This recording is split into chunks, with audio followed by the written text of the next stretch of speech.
এই দেশে এমন একটা আইন করা উচিত যে যদি কোনো সরকারি কর্মকর্তা বা প্রশাসন যদি মাদকদ্রব্য সেবন করে ধরা খায়, তাহলে ইনস্ট্যান্ট চাকরি চলে যাবে। শুধু ট্রান্সফার দিলে কাজ হবে না, ইনস্ট্যান্ট তার চাকরি চলে যেতে হবে। এই ভয়টা যদি প্রশাসনের ভিতরে ঢুকানো যায়, তাহলে প্রশাসন আর মাদকদ্রব্য সেবন করবে না। ডোপ টেস্টের নিয়ম চালু করতে হবে। ডোপ টেস্ট, কোনো প্রশাসনকে শরীর পরীক্ষা করে যদি ডোপ টেস্টের মাধ্যমে যদি মাদকদ্রব্য পাওয়া যায়, তাহলে তার চাকরি চলে যাবে। ওই খালি সাধারণ জনগণের উপরে বেল ভেঙে খাইলে হবে না। সাধারণ জনগণই যদি সব অপরাধ করে, তাহলে তো আর কিছু বাকি থাকলো না। কথা হচ্ছে, বিচার করলে ভাই সঠিকভাবে করতে হবে, কারো পক্ষপাতিত্ব নেওয়া যাবে না।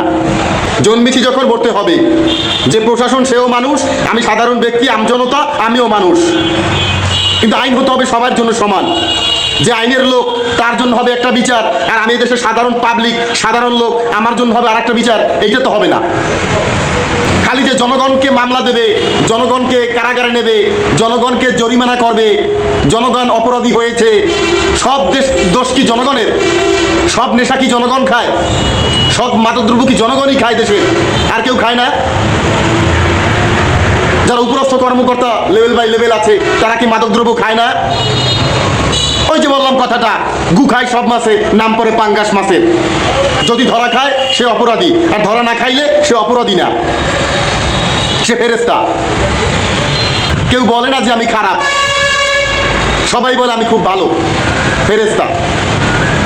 কিন্তু গু খায় সব মাছে, নাম পড়ে পাঙ্গাস মাছের। যে ধরা খায় তার নামটা পড়ে।